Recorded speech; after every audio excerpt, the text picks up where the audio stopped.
Hello and welcome to this week's edition of Newsgram. Today, I'm going to talk a little bit about blue on black crime. We've all heard the stories of unarmed men, most of them African American, who were shot for reasons that seem inconceivable. Cases like George Floyd. Now, this show isn't going to get into the specifics of all the different individual cases. It's much more about getting to the core of why they happened in the first place. Why are there so many? And why have they been going on for such a long time? Wherever you live, in whatever state you're hearing this, there are probably cases that immediately come to mind.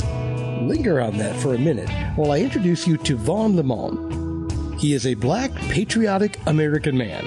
His words, not mine. And he is also a former police officer. I remember one case down here in the state of South Carolina. It was a traffic stop in which a police officer had stopped this man. The man was unarmed, but his paperwork was not correct on his vehicle. And a police officer was questioning him. And it got to the point where the man just got out of his car and just took off running away from the police officer, leaving his car right there, the police officer's car behind his, and he started running away. So the police officer tased him. They shot tasers at him. And what he did was he took the tasers out and threw the tasers cords back at the police officer and turned around and continued to run. And then the police officer shot him in the back 9 to 11 times.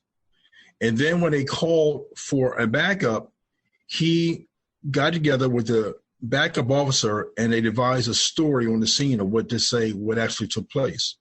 And they said that the man had taken the taser from him and proceeded to attack the police officer with the taser. But what they were unaware of is that someone was recording everything that happened on his cell phone. And if it wasn't for the recording, they would have got away with it. So you say, why not just continue to chase him? Or say, hey, I'm not going to keep running after him. I don't feel like running. I'll just take his car.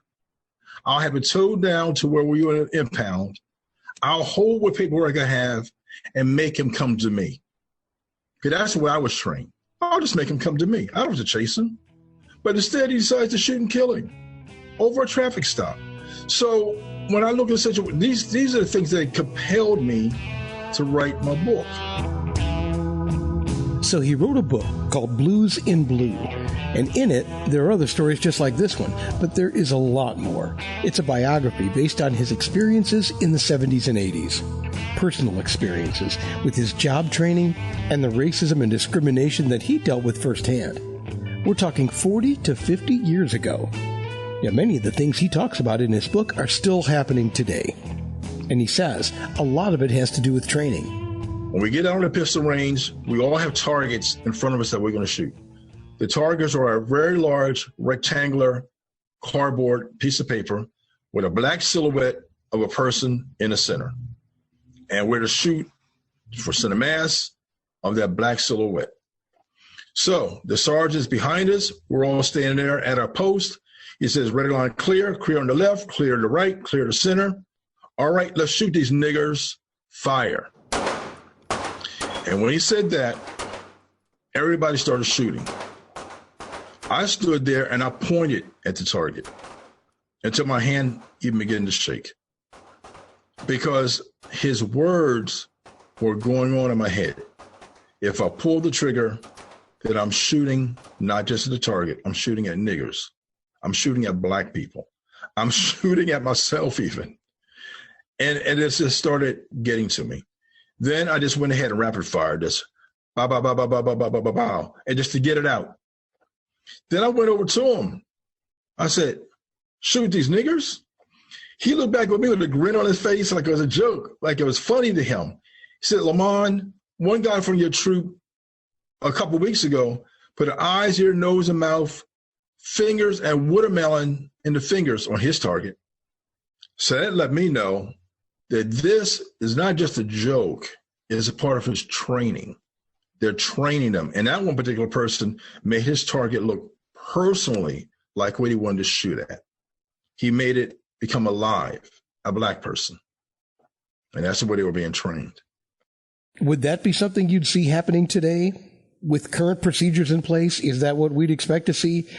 Maybe yes, maybe no. But have you ever heard the expression, history doesn't repeat itself, but it rhymes?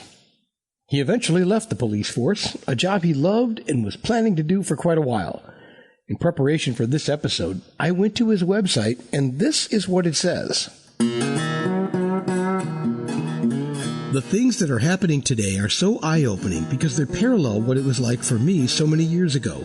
I see so many black and brown men and women and indigenous people being killed and brutalized by police officers that are showing no regard for the law and the life of others. This goes back to how they're being trained and how society is being tolerant of these incidents. Also, some of the attorney generals and police unions are giving them a false sense of security, that it's okay, that you can beat up people, you can shoot people of color, you can brutalize people of color, and we will back you up. Some, not all of them, are fighting for these rogue officers in court so that they can get away with it. You see, what's taking place are these officers have a pistol on their side. They're loaded with bullets.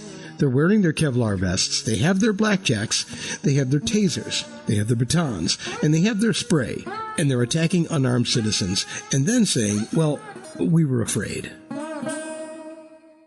So let's get down to it. Why is there so much blue on black crime? In order to find the answers, Mr. LeMon draws on his own personal experiences and offers up some very candid answers in his book, The Blues in Blue. My story is the blues about what it was like to be on the police department. The blue is the uniform, the blues is the story, and you'd have to read my book to be able to see the rest of my thoughts as regarding to how this bitter situation could have a sweetness at the end.